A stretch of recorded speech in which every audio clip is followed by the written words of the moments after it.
আসসালামু আলাইকুম। Hello everyone, welcome back to my channel Farhana Ini's kitchen. ফেলে দেওয়া মুড়ি দিয়ে মিষ্টি তৈরি করব এবং আপনাদের সাথে শেয়ার করব। চলেন ভিডিওটা দেখিয়ে দিই। এখানে 3 কাপ মুড়ি নিয়েছি। মুড়িগুলো আমার অনেক আগে নরম হয়ে গিয়েছে। চুলায় একটু 7 থেকে 8 মিনিট টেলে নিব। আর আপনাদের মুড়ি যদি ভালো থাকে টালা লাগবে না। টালার পর একটা ব্লেন্ডারের জাগে নিয়ে ব্লেন্ড করে নিব।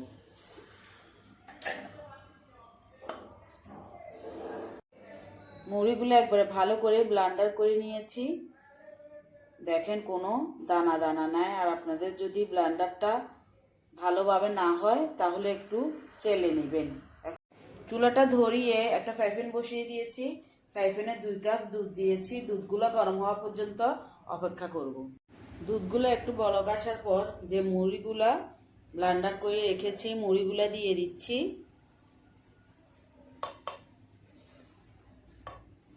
মুড়িগুলা দিয়ে আস্তে আস্তে কাঠি দিয়ে নাড়িয়ে দিব। এরপর এখানে 1/4 কাপ দুধের গুঁড়ি দিয়ে দিচ্ছি। 1 টেবিল স্পুন ময়দা দিয়ে দিচ্ছি। আধা টিস্পুন বেকিং পাউডার দিয়ে দিচ্ছি। আস্তে আস্তে সব কিছু মিক্স করে নিব। মিক্স করা হয়ে গিয়েছে। 1 টেবিল স্পুন ঘি দিয়ে দিচ্ছি। ঘিগুলোও একসাথে মিক্স করে নিব। একসাথে মিক্স করে চুলাটা অফ করে দিব। ঠান্ডা হওয়া পর্যন্ত অপেক্ষা। আবারও একটা ফ্রাই প্যান বসিয়ে দিয়েছি। ফ্রাই প্যানে 3 কাপ পানি দিয়েছি। চুলাটা আগ থেকে ধরিয়ে দিয়েছি। 3 কাপ পানির জন্য 1.5 কাপ চিনি দিয়ে দিব। একটু নাড়িয়ে দিব। বলক আসা পর্যন্ত অপেক্ষা করব।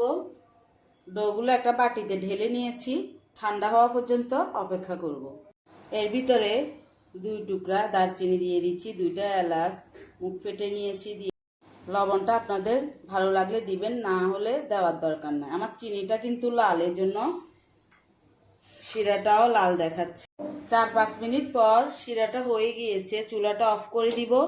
1 টুকরা লেবু একটু চিপে দিয়ে দিচ্ছি, লেবুর রস, কারণ শিরাটা একটু সচ্ছল থাকার জন্য।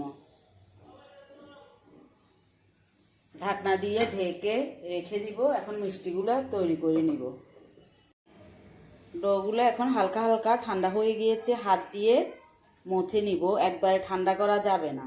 একবারে ঠান্ডা করলে মিষ্টিগুলো কিন্তু হবে না। হাত দিয়ে আস্তে আস্তে মথে নিব, একটু গরম গরম থাকা অবস্থায়। 4-5 মিনিট মথে নিয়েছি। এখন একটু একটু করে হাতে নিয়ে গোল গোল করে মিষ্টিগুলা তৈরি করে নিব। এইভাবে করে 2 হাতের সাহায্যে সবগুলো মিষ্টি তৈরি করে নিব।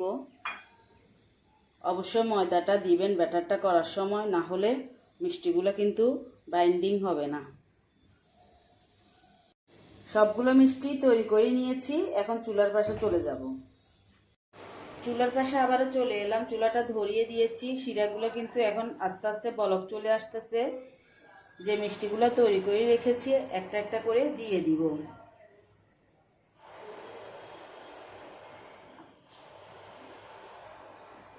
সবগুলো শিরার ভিতরে দিয়ে দিয়েছি। এখন 5 থেকে 6 মিনিট অপেক্ষা করব। ঢাকনা দিয়ে একটু ঢেকে দিব। 2 মিনিট পর বলক চলে এসেছে। ঢাকনাটা উঠিয়ে নিব।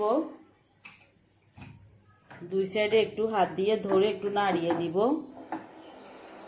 এখন আর ঢাকনাটা দেওয়ার দরকার নাই। আস্তে আস্তে জাল করে নিব। কিছুক্ষণ পর মিষ্টিগুলো হয়ে গিয়েছে। চুলাটা অফ করে দিব। ঠান্ডা করে পরিবেশনে চলে যাব। আশা করি আমার এই মজার মুড়ি মিষ্টি রেসিপিটা আপনাদের ভালো লেগেছে। ভালো লাগলে একটা লাইক দিতে ভুলবেন না। আপনি যদি আমার ইউটিউব চ্যানেল থেকে ভিডিওটা দেখে থাকেন, চাইলে চ্যানেলটা সাবস্ক্রাইব করে রাখতে পারেন। আর ফেসবুক পেজ থেকে ভিডিওটা দেখে থাকলে পেজটা ফলো দিয়ে রাখতে পারেন। ভালো থাকবেন, সুস্থ থাকবেন। আবারও দেখা হবে নতুন কোনো রেসিপি নিয়ে। আল্লাহ হাফেজ।